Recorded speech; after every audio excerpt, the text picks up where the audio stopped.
Bueno, quiero saludarlos con mucho cariño a todos, a nuestra directora saliente, a nuestro director entrante, senadores, representantes, ediles, diputados, concejales, a todos los funcionarios del partido, a los afiliados que nos acompañan esta mañana. Queridos compañeros, antes de hacer unas reflexiones, quiero contarles esta experiencia. Al país vienen muchos grupos de universidades extranjeras y esta mañana me correspondió una reunión presencial con un grupo de una maestría en la Universidad de Columbia en Nueva York. Fue bien importante, una gran discusión. Los lidera Juan Sebastián Lozada, nuestro joven compatriota del Huila que está en la universidad. Y lo que les quiero contar es esto. Al final una niña de China estaba muy enojada porque anoche la transportó un Uber. La policía los paró y multó al Uber porque están ilegalizados en Colombia. Hay que ver el reclamo de ella, que este país es injusto, que porque tenía privilegios una cosa y la otra. Quiero recordarle a Juan Caicedo, tenemos que mover la legalización de las plataformas en el Congreso de la República con dos condiciones. Una condición de seguridad para los usuarios y una condición de seguridad social para quienes presten los servicios en esas plataformas. Empiezo por hacerle un reconocimiento a la doctora Nubia Estela. 7 años de dedicación, 7 años de gran ejemplo, 7 años de gran servicio. Una persona que ha sabido lograr una gran importancia sin protagonismo, con prudencia. Un ejemplo de relaciones humanas, un ejemplo de paciencia. No quiero referirme a todos sus logros, sería inacabable. El partido queda con una muy buena sede. Para los partidos es lo mismo que para las familias. Tener casa no es ninguna riqueza, pero no tenerla es mucha pobreza. Solamente en septiembre del 22, cuando estábamos derrotados, el partido no parecía tener un horizonte. Ella me entendió y me ayudó a convocarlos a todos para realizar esos foros en toda la patria, para llevar a esos foros el estudio de cada región sobre sus indicadores sociales. El momento anímico era muy difícil, la derrota, el final del gobierno de nuestro compañero el presidente Duque, la afectación de mi reputación, el triunfo del presidente Petro, la reducción en el número de congresistas del partido. Nos lanzamos a la calle a explicar por qué son inconvenientes las reformas del presidente Petro. La directora fue creando las condiciones, la logística de todos esos escenarios, de las firmas, etc. Dio mucho gusto ir a 12 localidades de Bogotá, recorrer casi toda la patria, inclusive ir a Arauca. Esa tierra, ahora que terminé de leer el libro de María Arana sobre Bolívar y estoy avanzando en el libro que se llama Autobiografía del General Páez. Ahí sí que valoro la importancia araucana en la historia de la patria. Cómo se trabajó. Las 12 localidades de Bogotá. Volver a Cali, Cristian, con una comunidad tan querida como la comunidad Agua Blanca, con la que había yo perdido la posibilidad de dialogar. Y cómo ayudó la señora directora en todo eso. 12 localidades de Bogotá. Directora, muchas gracias. Usted es un miembro muy importante de este partido. Lo que quiera que usted vaya a hacer, por favor, que le reserven un tiempito para ayudarnos. Con usted no tenemos sino agradecimientos y con su familia. La política es muy difícil. En la empresa privada hay jerarquías, subordinaciones. La política es la actividad más difícil en materia de disciplina. En la política, y es bueno, nadie tiene espíritu de subordinado. Todos tienen espíritu de jefes. Y por eso hay que tener más y más paciencia. Bienvenido, doctor Gabriel Jaime. Usted es una persona sumamente valorada por sus coterráneos risaraldenses. Hay que ver las opiniones de los peregrinos sobre sus calidades humanas y profesionales. Cómo lo quieren y cómo lo admiran quienes lo conocieron en la Cámara de Representantes. Este año, queridos compañeros, nos toca definir el momento en el cual vamos a recorrer todas las regiones, especialmente para hacer acompañamiento y seguimiento a las personas a quienes ayudamos a elegir. Lo que ellos hagan o dejen de hacer va a ser fundamental para el resultado electoral del año 26. Recuerden aquello que dijimos nosotros, cómo en tantas ciudades elaboramos 10, 12 puntos programáticos. El compromiso de alcaldes y gobernadores con la seguridad. El compromiso de alcaldes y gobernadores con la austeridad, con la lucha contra el hambre, con la promoción del emprendimiento de los jóvenes en un país que tiene un alto porcentaje de ninis y de desempleo juvenil. El cambio de la educación. Los muchachos hoy pidiendo educación de ciclos cortos que les permitan empezar a trabajar cuando terminen los primeros ciclos. Eso no puede quedar en el olvido. Eso se habló en casi toda la patria y eso concitó entusiasmo en un partido, en una militancia que estábamos bastante anonadados. Hay que hacerle seguimiento a todo esto, ayudar. Nosotros colaboramos en la paz. Ahí están nuestros compañeros José Félix Laforí y Fabio Valencia. Por supuesto, es difícil. Mientras el país tenga este nivel de narcotráfico, nunca habrá paz.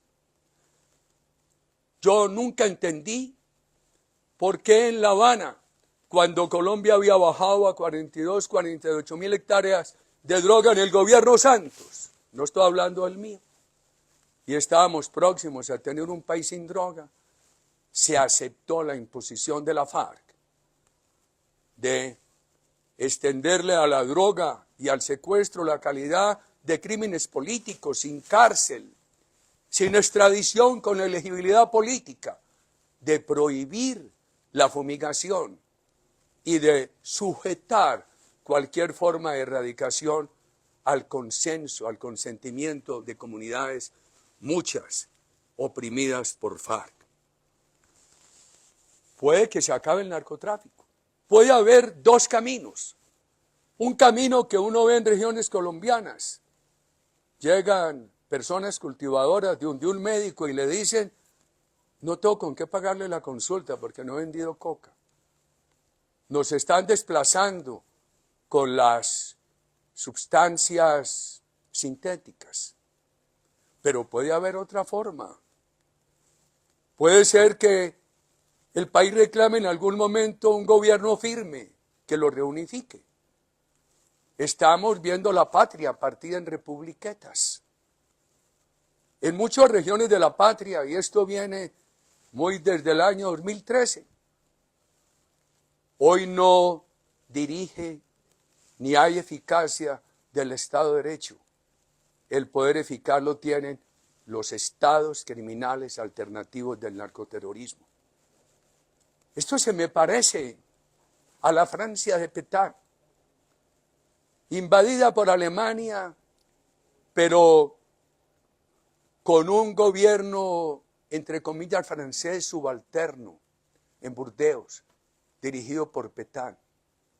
El poder formal lo tenía Francia, el poder eficaz lo tenía la invasión alemana.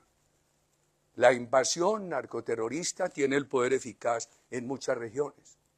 Cualquiera de los caminos para acabar con el narcotráfico nos va a dejar un problema muy grande, apreciados compañeros. 200, 300, 400.000 personas teniendo ese criminal negocio como su fuente de vida. Mientras más nos demoremos para enfrentar esto, vamos a tener más compatriotas viviendo de ese miserable negocio. Y por supuesto, va a ser más difícil el día que se acabe eso, reacomodarlos a la vida legal de la nación. ¡Qué dificultades! ¡Qué dificultades! Y no entiendo cómo en la época del COP se olvidó aquello que nosotros creamos tan importante, las familias guardabosques, en un país que tiene más de la mitad del territorio todavía en selva virgen. Queridos compañeros, quiero hablarles de los subsidios. Yo no creo que nosotros podamos permitir que nos digan que somos enemigos del subsidio a los ancianos, como lo recordaba el partido esta semana. Esa posibilidad la creamos en la ley 100. Y hay otra ley nuestra que dice que tienen que pagarles, tienen que llegar a que se les pague algo que les permite estar por encima de la línea de pobreza. Nuestra oposición es que no va a haber sostenibilidad de los subsidios. Con lo que está pasando en la economía, en el orden público, en la desconfianza, en el temor de la inversión, aquí va a haber menos empleo, aquí va a haber menos quien pague impuestos, aquí va a haber menos recaudo. Entonces, ¿quién va a sostener los subsidios? Una recomendación muy respetuosa que quiero hacerles es que le digamos con toda claridad al país que la política de mano firme y de corazón grande entiende por qué hay que subsidiar a los ancianos o a la mamá para que los hijos vayan al colegio, o prestarle al emprendimiento de los jóvenes crédito subsidiado. Lo grave es que eso va a ser insostenible. Puede que sea sostenible hasta las elecciones del 26, y a eso le está jugando este gobierno, que le ayude a reelegirse en las elecciones del 26, pero en el mediano y largo plazo no va a ser sostenible. Me parece sumamente grave lo de las energías. Anoche escuchaba a Juan Espinal en un gran debate sobre el tema, nuestro representante a la Cámara. ¿Cómo vamos? El país se va a quedar sin gas, se va a quedar sin petróleo y también sin las energías alternativas. ¿Cómo empezamos nosotros las energías alternativas, el biodiesel, el alcohol carburante, el primer parque eólico en La Guajira? ¿Cómo avanzó el presidente Duque con la asignación de contratos de energías alternativas?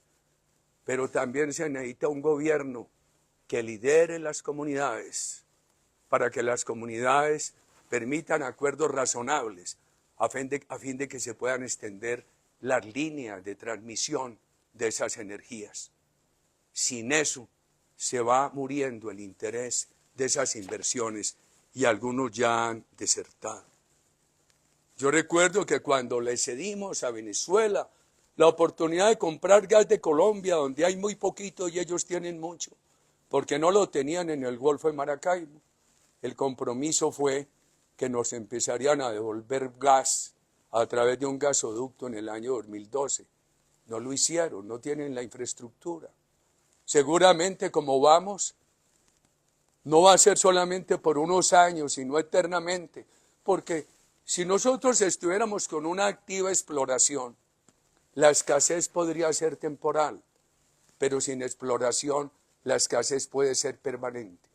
Seguramente va a ser muy difícil que Venezuela coloque esa infraestructura que se necesita para que nos venda gas. Entonces tendrá el país que comprar gas licuado, traerlo a los puertos y volverlo a gasificar con un sobrecosto enorme para los usuarios.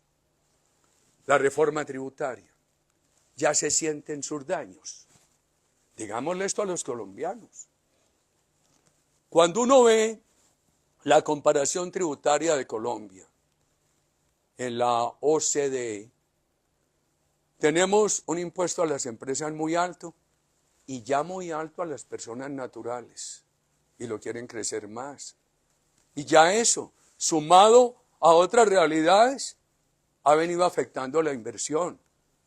Cuando yo miro la formación bruta de capital, le pregunto a los economistas, porque no lo soy, y leo un rengloncito que se llama maquinaria y equipos, que es lo más importante, porque, por ejemplo, la vivienda resuelve problemas sociales, crea empleo mientras se construye, pero no es un activador. Una casa que construimos hoy no es un activador de la economía a largo plazo. La compra de maquinaria, de tecnología, de equipos sí lo es. Hombre, eso ha tenido una reducción del 26%. ¿Cuándo va a salir el país con esa caída de la confianza de inversión? Por favor. Y veamos el tema de la salud. El gobierno ha jugado la estrategia de descrédito. Con razón, de hace un año para acá, ha caído algo la aprobación de los colombianos a las EPS. Claro, el gobierno las ha desacreditado, les ha negado recursos. Ha habido gran escasez de medicamentos. Muchas EPS en esa situación han incumplido. Me parece que el gobierno, así como el gobierno ha tenido estrategas cuya tarea histórica ha sido desacreditar liderazgos, también ahora ha tenido una estratega para desacreditar las EPS y crear una posibilidad de aprobar que no se apruebe esta reforma.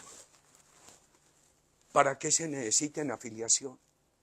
Cuando uno ve el 98% de los colombianos afiliados a la salud, necesidad de centros de salud para la afiliación no hay, porque vamos a perder la libertad.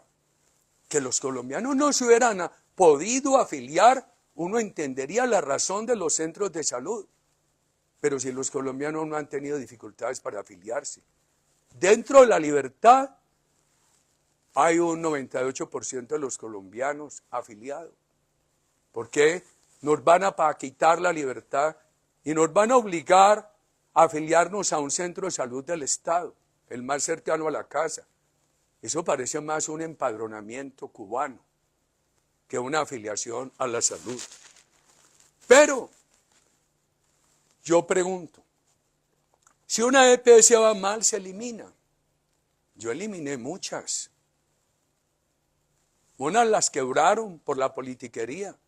Saludcop, Caprecop, Café Salud. El presidente Duque, Fabio, el Aristizábal, el superintendente de salud, eliminó 3 EPS. Ese sistema es un sistema que además se puede corregir, cuyos actores se pueden eliminar. ¿Quién va a eliminar un centro de salud del Estado?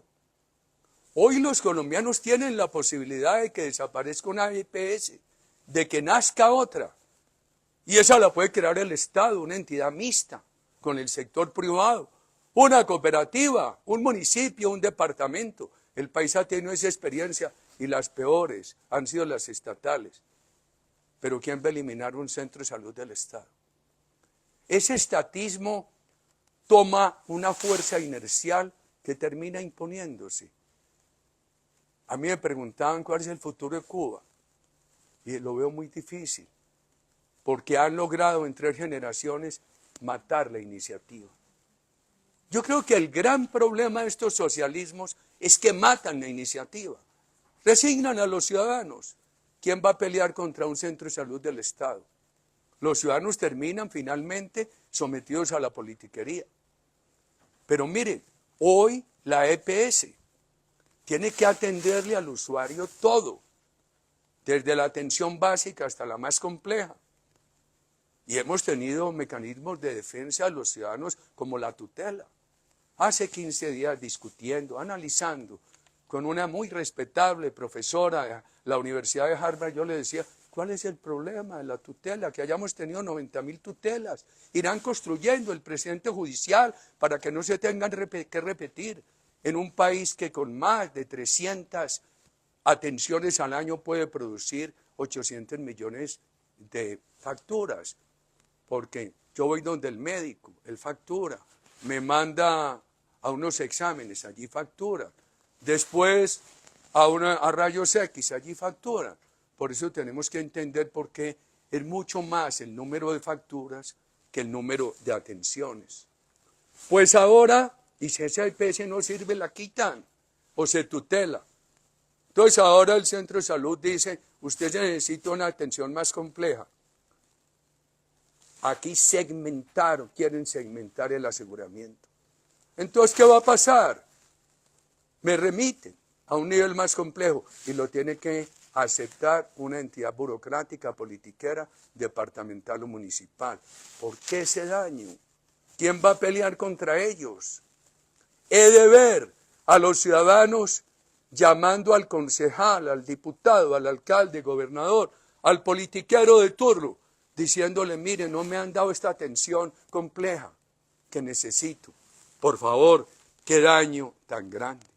Y las auditorías, y el manejo del dinero, queridos amigos. Y entonces se dice el problema en las zonas rurales, el tema de la prevención.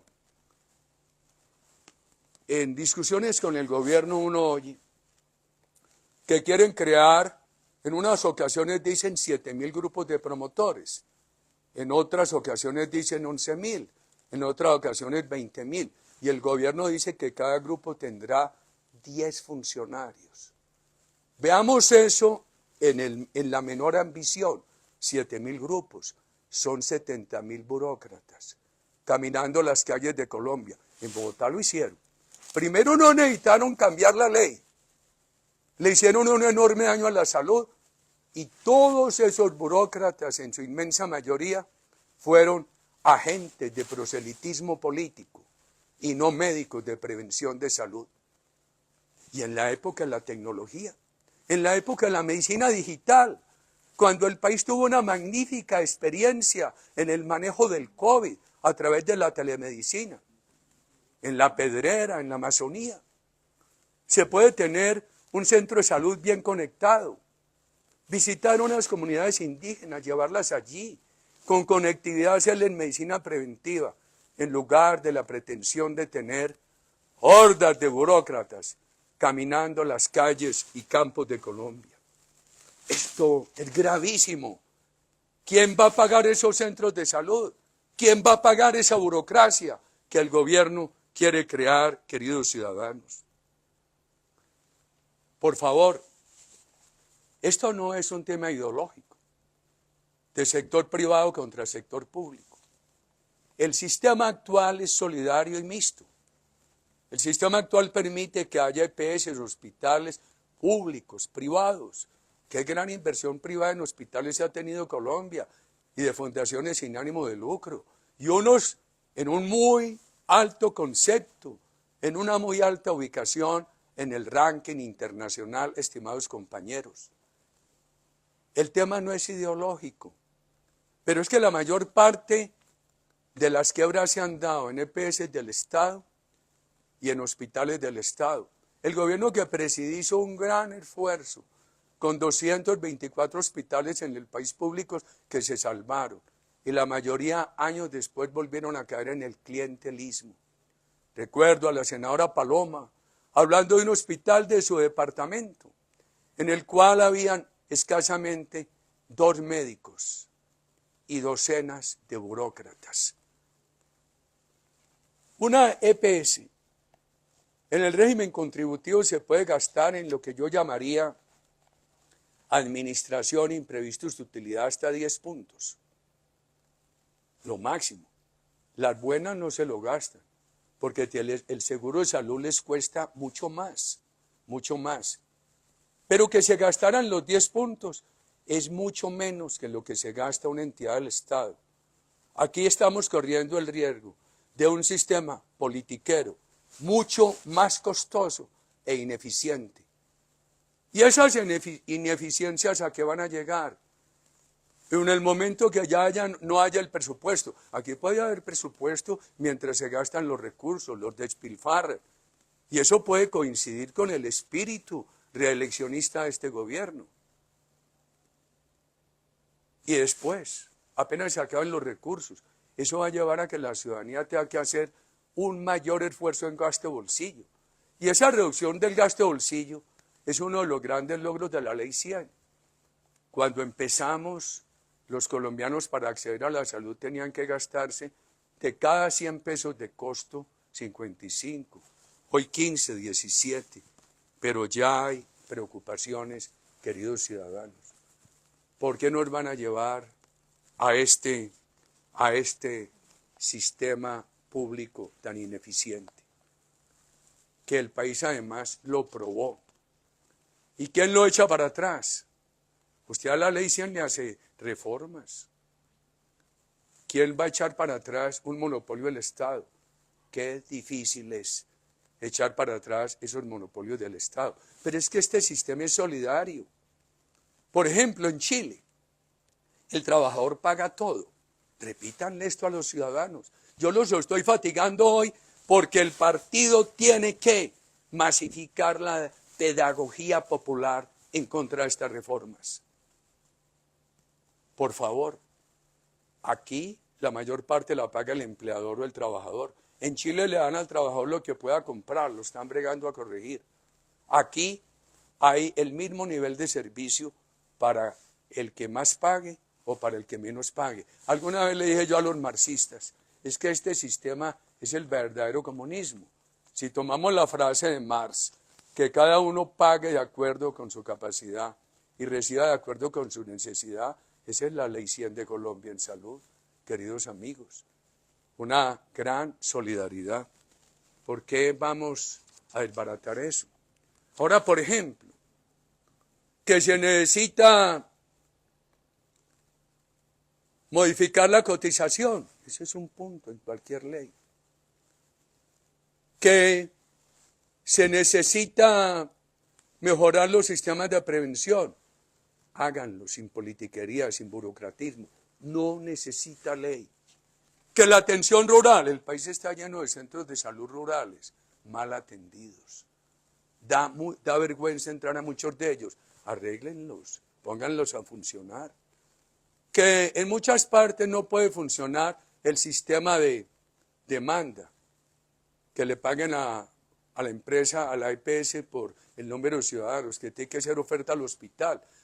Una médica nariñense me decía, mire, aún en el Pacífico, ayúdenle a los hospitales, mejórenlos, páguenle bien a los médicos, pero se necesita la EPS que racionalice recursos. Recuerdo cómo nos derrotó esa médica con muy buenos argumentos. ¿Acaso nosotros nos oponemos a que mejoren los sueldos de los médicos? Pero para eso no hay que destruir esto.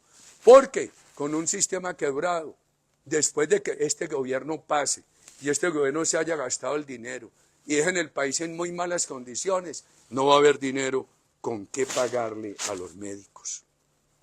Veamos el sistema de pensiones. Que se necesita pagarle a los ancianos. Eso está autorizado desde 1993. Bastante avanzamos nosotros.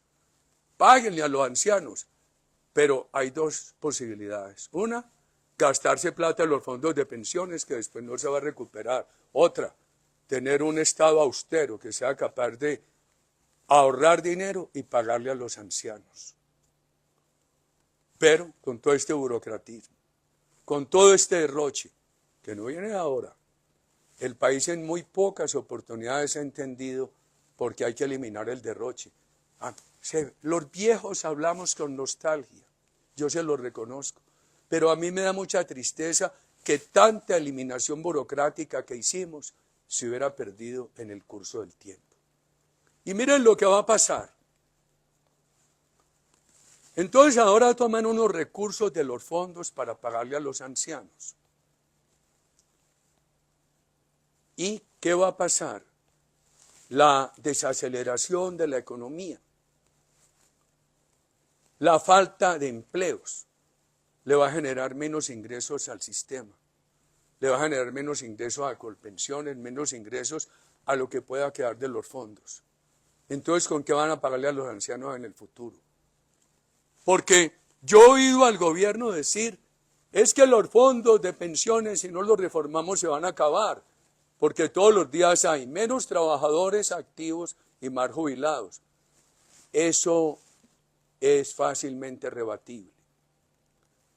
Si se logra con una cotización aumentar el ahorro de todo trabajador, especialmente los sectores medios, los fondos no tienen por qué acabarse. Yo no sé eso porque no se ha rebatido en todos los foros del país. Porque si se logra ese equilibrio, puede que aumente. Por supuesto, la tendencia demográfica muestra que va a aumentar el número de jubilados y posiblemente en proporción a disminuir el número de cotizantes. Pero si se hacen ajustes sin destruir los fondos, eso se maneja. En los fondos le va bien al trabajador básico y al de arriba. Porque el trabajador de salario bajo tiene derecho a la pensión mínima con 1.150 semanas, ya hay una garantía de pensión mínima que en los fondos no tiene que pagar el gobierno. Yo discutía con Andrés Forero, con el senador Miguel Uribe, hace poco en una reunión con la bancada del tema, que hay un sector de clase media, de ingresos medios, inclusive de ingresos medios altos, que se van para colpensiones. Santiago Montenegro ha dicho con mucha claridad que se van para colpensiones porque allí tienen un gran subsidio que no se ha enfrentado. Desde nuestra reforma dirigida por Juan Luis Londoño, que en paz descanse, gran colombiano, Dios nos lo quitó a destiempo.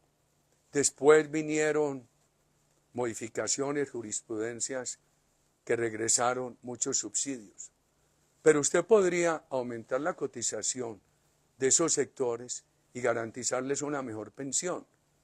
Y así se evitaría toda esa presión de traslado a colpensiones, o prohibirla, queridos amigos.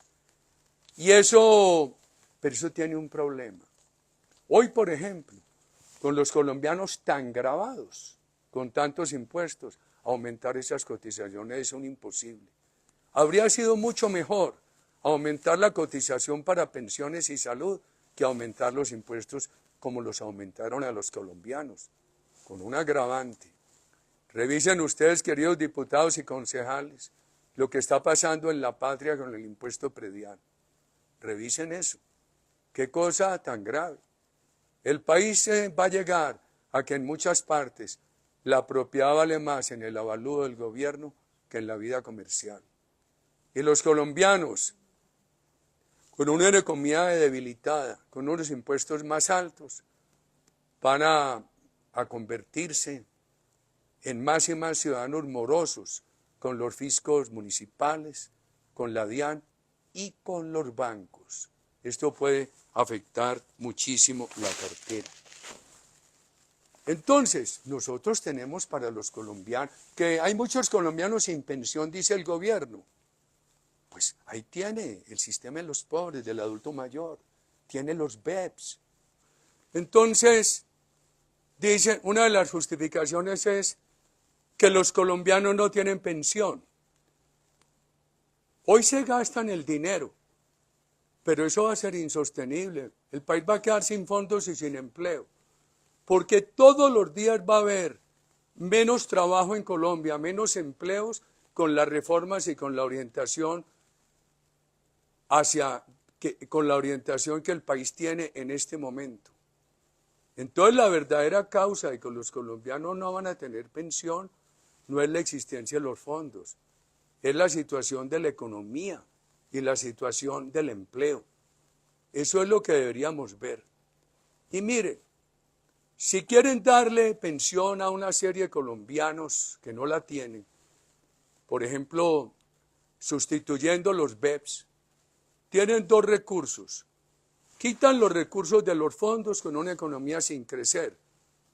Eso les sirve para la campaña electoral del 26. Pero el país queda sin fondos y queda sin empleo. El camino sería, hombre, tenga buen empleo, tenga confianza e inversión, genere cotizantes, ayúdeles con los BEPS, que tienen un subsidio del Estado.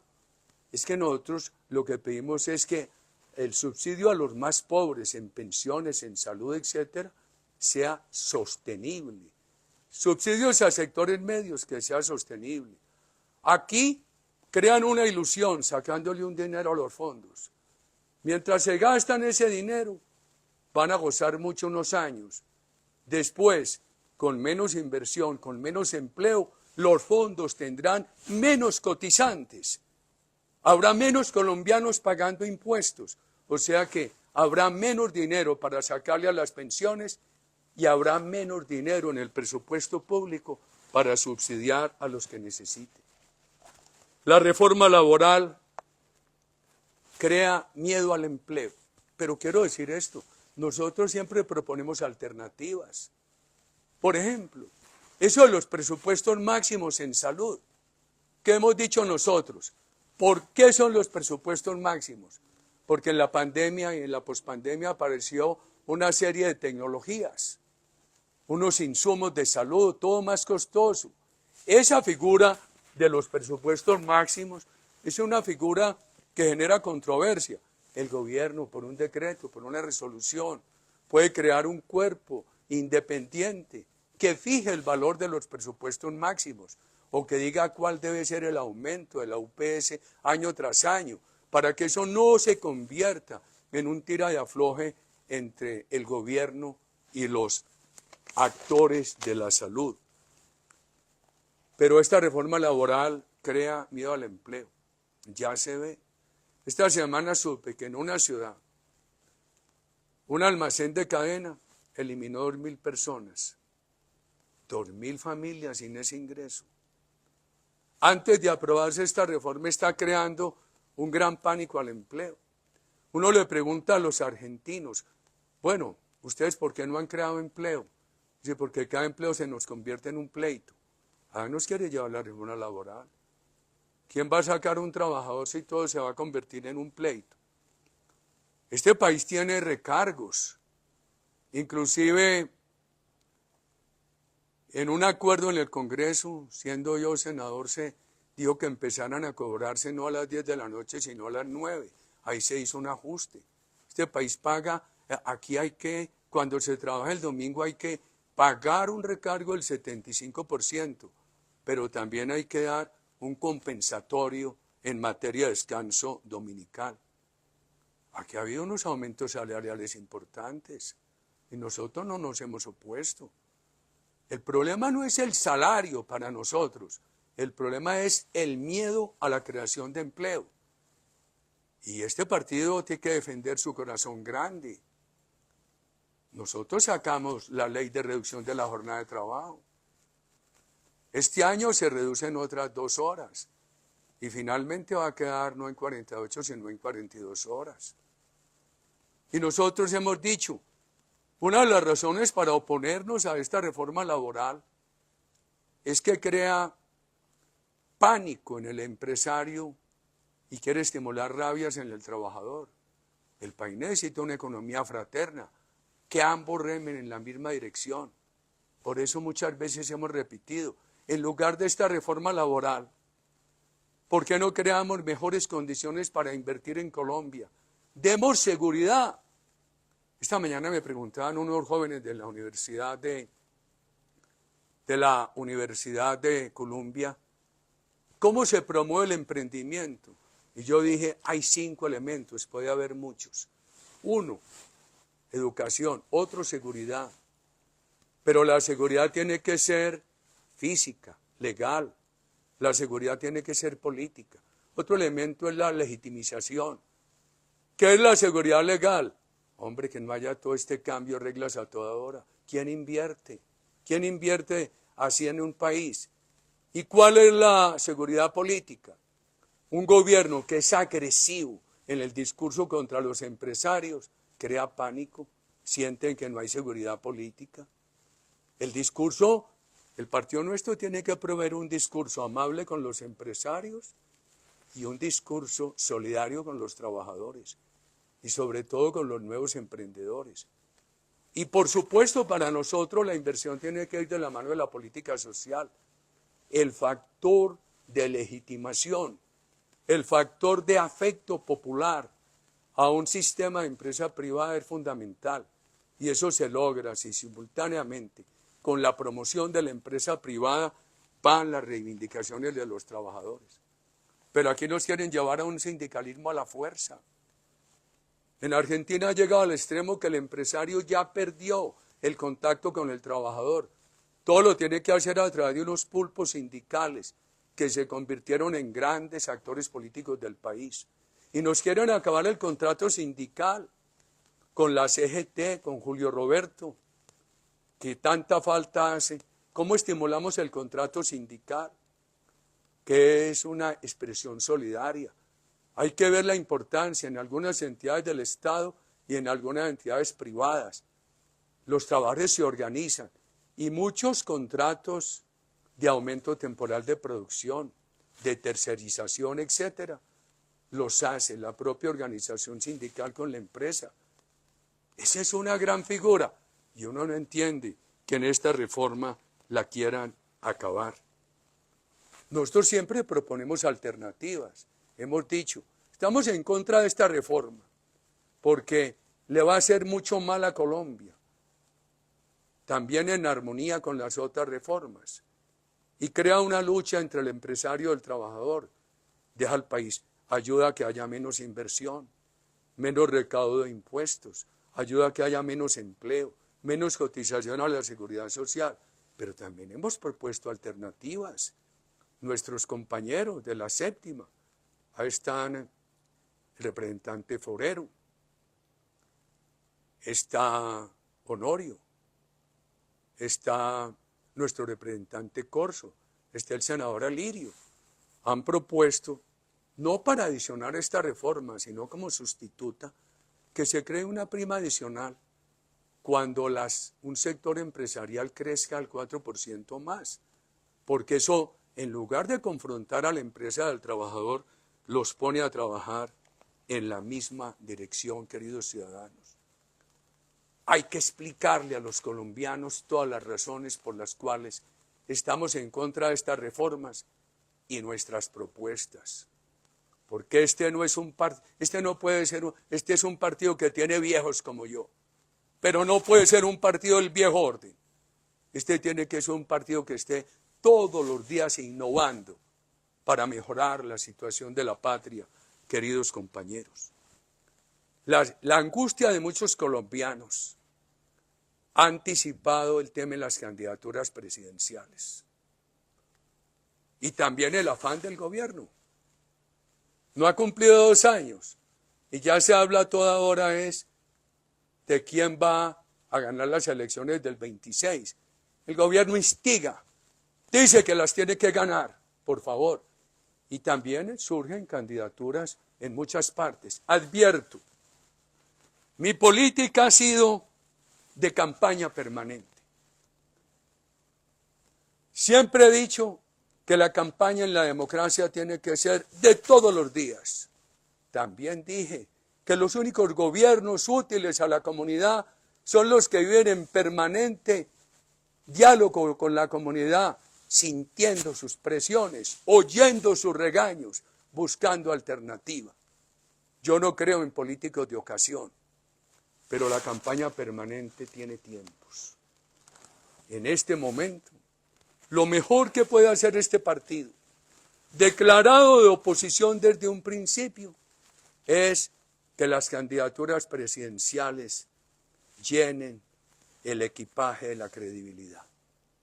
El diálogo con los colombianos en este momento sobre los riesgos de la paz, sobre el debilitamiento de la fuerza pública, sobre las reformas, sobre el burocratismo, sobre el futuro de Colombia. Un diálogo con razones es la creación de un gran equipaje de credibilidad. Quiero hacer unas referencias a la infraestructura y a las comunicaciones. Oí al gobierno decir en Turbo Antioquia, para negar unas vías colombianas que cruzan por Antioquia, que van a invertirse en vías terciarias. Claro, el país necesita vías terciarias. De los 160.000 kilómetros aproximadamente de vías terciarias que tiene Colombia, todavía hay un gran problema en calidad de esas vías, más las que falten. Pero, ¿y qué se hace sin las otras? A mí me parece muy grave discriminar contra una región colombiana. Es que esas vías que pasan por Antioquia y que tienen suspendidas y que da una señal muy grave contra la unidad nacional, esas vías son para todo el país. Por esos túneles y por esas vías mejora la comunicación al Chocó, que tanto nos duele. O los nariñenses pueden ahorrarse más de 300 kilómetros para ir al Pacífico. O los bogotanos una cantidad de kilómetros para ir al Caribe, por los puertos de Urabá, que también es la carretera más cercana para la futura comunicación con Panamá. A mí me da mucha tristeza que del Darién nadie volvió a hablar. Se volvió simplemente en cruce de migrantes o en control de bandidos. Allí los clanes criminales cobrándole plata a los migrantes. Cuando en el mundo moderno se podría tener una vía de comunicación de visitantes que cuiden el recurso natural. Hoy los que cuidan el recurso natural no están yendo porque les da miedo. Por allí cruzan los migrantes y allí están establecidos muchos bandidos. Pero bien, ahí está todo el país. ¿A dónde está entonces? Entonces, no van a ser sino vías terciarias. Ayer que lo proponían en Urabá, y entonces si no mejoran la carretera principal, ¿por dónde van a sacar el plátano esos campesinos dueños de 50.000 hectáreas de plátano? Entonces no van a hacer la vía principal Popayán-Pasto, o la vía principal de Nariño al Putumayo, la variante San Francisco-Mocoa. Yo admiro mucho a Bogotá. 12 millones de colombianos viviendo en la sabana cundiboyacense, sin vías de comunicación y con ese vigor económico. Eso es un prodigio. En la última campaña tomé un vehículo en Honda. Terminamos esa noche en Facatativá. Y yo decía, pero hace tantos años salimos del gobierno y no se ha resuelto todavía el paso de Guadua a Villeta. Hay que ver subiendo esa noche de Villeta a Facatativá. Por favor, o la otra salida de Bogotá y de Boyacá, que tendría que ser por Cimitarra. Esa carretera sigue casi igual de mala a como la dejamos, porque nosotros apenas pudimos avanzar poco. El país necesita vías terciarias y necesita todas estas grandes vías. ¿Y cómo vamos? Lo que están haciendo es creando rabias regionales. Eso no puede ser. Al país hay que tratarlo con cariño, a todas las regiones. Entonces, además, transmiten mala información. Unas obras que en mi región se han hecho, con peajes y con valorización, sin un peso del gobierno nacional, las presentan como una orientación equivocada de recursos nacionales. Y todo esto que está ocurriendo, toda esta rabia puede llevar, toda esta discriminación, a acabar con las empresas nacionales de ingeniería. Y el día que llegue un gobierno a recuperar la dinámica de infraestructura, vamos a tener desaparecidas las empresas regionales de ingeniería. Un país que necesita tanta infraestructura. El aeropuerto El Dorado es bellísimo el edificio, pero las pistas insuficientes. No se ha hecho el aeropuerto del Caribe colombiano. Y con desconfianza, ¿quién lo va a hacer?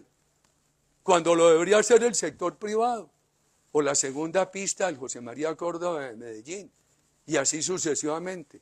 Yo me aterro de pensar que todavía no está en debida forma la doble calzada de Cali, de Buga a Buenaventura. Por favor. El país lo que necesita es infraestructura, no discriminación a regiones, queridos compañeros. Manejemos la comunicación. Daniel Briceño me enseñó algo muy importante. Fue el conversatorio en YouTube en la campaña. Creo que el partido tiene que implementar esto que nos ha enseñado Daniel Briceño. Lo hice con él, después con la doctora Sandra Forero, a quien le recuerdo nuestro compromiso de unos alicientes en el plan de desarrollo de Bogotá para que la ciudad con o sin recursos nacionales puede hacer reformas urbanas, que se puede hacer con alicientes a los actuales propietarios, a las firmas de ingeniería, a los inversionistas. Esa comunicación la ensayamos con la gobernadora del Tolima, que ahora reclama, porque allí aparecieron de nuevo los retenes guerrilleros, en un país que se está llenando de guardias campesinas e indígenas, de un paramilitarismo de izquierda, igualmente nocivo al anterior que desmontamos en nuestro gobierno, y con una fuerza pública silenciosa por la humillación y el debilitamiento. Trabajamos la comunicación Daniel Briceño con la alcaldesa de Ibagué. El pueblo antioqueño no sabía de toda la calidad académica de Andrés Julián Rendón, el actual gobernador, cuánto ayudó el estilo de comunicación de Daniel Briceño para hacerlo, queridos ciudadanos. Yo veo un problema en comunicación. El partido le manda mensajes a muchos afiliados y muy poquitos responden. Hay que engancharlos. Y no nos podemos quedar solamente en el Twitter. Tenemos que avanzar hacia mecanismos que nos permitan mucha didáctica. Lo que nos ha enseñado Daniel Briceño es muy, muy importante. Sigamos con esta oposición, con amor a Colombia. Yo he tomado la decisión de hacerla sin personalismos, de hacer una gran escisión entre lo que es la ofensa y la mención personal y lo que es la apelación al argumento para contribuir a esta democracia. Nosotros tenemos que hacer oposición con la espada de los argumentos, queridos amigos, y metiéndonos en el corazón de los colombianos con credibilidad. Es fundamental. Todos estos temas sobre el país lo permitirán. Y tenemos muy buenos voceros, excelentes senadores, excelentes representantes a la Cámara, concejales, diputados. No puede uno empezar a hacer un listado porque las omisiones son odiosas. Algunos me dicen, pero no ha servido para nada la oposición, por ejemplo en mi caso. Sin embargo hay que perseverar, perseveraré como la vengo haciendo para buscar la razón o evitarla sin razón. Nuestro éxito en el 2026 no dependerá de que le vaya mal al gobierno, sino de nuestros esfuerzos para que le vaya bien a la patria, o por lo menos para evitarle muchas de las dificultades. ¿Quién desea? Cuando yo he conversado con el gobierno, he ido allá como un viejo, que este año voy a cumplir 144 años, 72 de día y 72 de noche, a buscar soluciones a la patria. Yo creo que los temas ideológicos no lo han permitido, pero hay que perseverar en el tema argumental, queridos ciudadanos. Que los colombianos perciban que nosotros hacemos esta tarea diariamente, con entrega y con amor. Es una tarea muy difícil. El momento de la patria es muy difícil, pero los temas difíciles salen bien cuando se abordan con amor. Voy a conseguirme, no tengo para estrenar, unos zapatos Crocs. A ver si podemos hacer un recorrido con ustedes este año por la patria, si los temas judiciales me lo permiten, para que sigamos hablando de todos estos temas, para incorporar a nuestro diálogo más y más ciudadanos, que ojalá puedan evitar las reformas y explicarle al país nuestras alternativas. Este es un partido de libertades, es un partido de respeto a los matices. Muchos dicen, es que Uribe no es de derecha, tienen razón. Otros dicen, es que Uribe es de derecha, tienen razón. Unos dicen, es que es socialdemócrata. Otros dicen, es que no es socialdemócrata, tienen razón. Yo simplemente creo en valores fundantes de la democracia. Creo en la seguridad física, política, legal para todos los ciudadanos. Creo en las libertades Creo en el emprendimiento privado como lo único que le ha hecho bien a la humanidad, pero que necesita un factor de legitimación. ¿Cuál es? El de ir mano a mano con las políticas sociales. Creo en un Estado pequeño, sin burocratismo. Lo nuestro no es la vieja idea neoliberal de acabar con el Estado. Lo nuestro es saber dónde se ponen los recursos, o en burocracias, en entidades innecesarias, destructores de valor, o en educación, en el préstamo al emprendimiento de los jóvenes, en el capital semilla al emprendimiento de los jóvenes. En todo esto creemos nosotros en el diálogo permanente. Saquemos adelante este partido. Hay que recuperar todo el afecto en el corazón del pueblo colombiano. Aquí hay discrepancias con las ideas, pero hay un afecto por toda la base popular de la nación. Gracias, Nubia Estela. Siempre agradecidos con usted, pero la necesitamos permanentemente en la batalla. Doctor Gabriel Jaime, muchos éxitos. Usted los tendrá. Quienes lo han conocido lo valoran con toda justicia. Muchos lo aprecian. Gracias a todos.